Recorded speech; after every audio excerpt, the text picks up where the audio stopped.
మనుషులతో అన్యాయం చేస్తున్నప్పుడు వాళ్ళకి కర్మ వెంటనే తగులుతుందో లేదో నాకు తెలీదు కానీ, దేవుడి మీద ఒట్టేసి అబద్ధం చెప్పిన వాళ్ళకి మాత్రం వెంటనే పనిష్మెంట్ దొరుకుతుంది.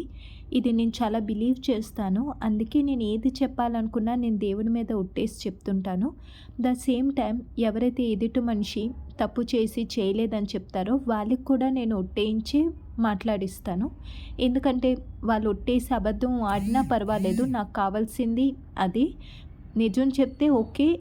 వాళ్ళు దేవుడి దగ్గర నుంచి ఎస్కేప్ అవుతారు. నాకు తెలిసి అదే ఈజీ.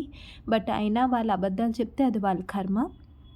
సో, లాస్ట్ టైం నేను నా పెన్ డ్రైవ్ కోసం కంప్లెయింట్ చేయడానికి ఎళ్ళినప్పుడు, అప్పుడు నేను నా పెన్ డ్రైవ్‌లో ఉన్న డాటా నాకెంత ఇంట్రెస్టో, నా పాస్ట్ లైఫ్‌లో ఉన్న మనిషి అంటే నాకెంత ఇష్టమో అది ఒక పర్సన్‌కి చెప్పడం అనేది జరిగింది.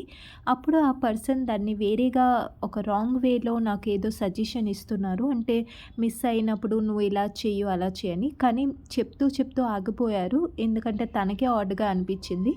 కానీ నాకొక విషయం అర్థం కావట్లేదు.